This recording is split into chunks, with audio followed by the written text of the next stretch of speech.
जब बड़े भाइयों ने छोटे भाई को कूड़ा समझकर उसका हिस्सा दे दिया, उन्हें क्या पता था यही कूड़ा उनकी किस्मत बदल देगा।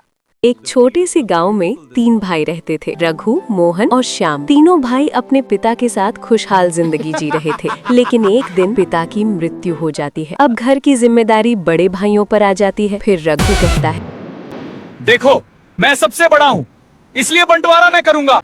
मोहन बोला, हाँ भैया, जैसा आप कहें। फिर श्याम ने कहा, हाँ भैया, जो ठीक लगे। लेकिन फैसला न्याय का नहीं, लालच का था। खेत और घर हम लेंगे और शाम के लिए सूखा कुआं और झोपड़ी। मानो सुनकर सब कुछ जैसे रुक गया। फिर श्याम बोला, मुझे मंजूर है भैया, जो ठीक लगे। ये बंटवारा सुन पद्मा श्याम से बोली, हम कैसे जिएंगे? हार नहीं मानेंगे। अगले ही दिन श्याम ने सूखे कुएं को साफ करना शुरू किया। ये देख गांव वाले हंसने लगे। लोग हंसते रहे, लेकिन श्याम चुपचाप मेहनत करता रहा। पागल हो गया है, सूखे कुएं में पानी ढूंढ रहा है।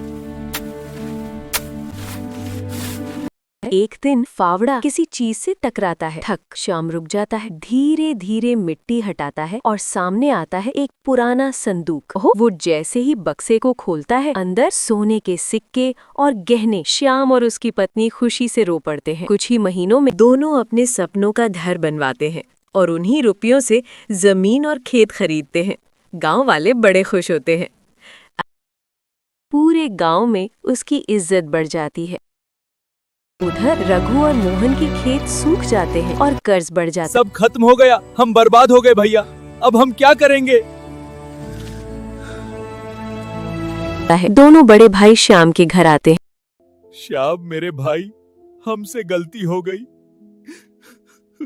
मोहन, क्या तुम हमारी मदद करोगी? श्याम कुछ देर चुप रहता है, फिर कहता है, मैं मदद जरूर करूंगा, लेकिन एक शर्त पर। अब कभी किसी के साथ अन्याय नहीं करोगे और मेहनत से जीना सीखोगे। फिर किसी का मजाक नहीं बनाओगे। हाँ श्याम, हम समझ गए, हमसे बहुत बड़ी गलती हो गई थी।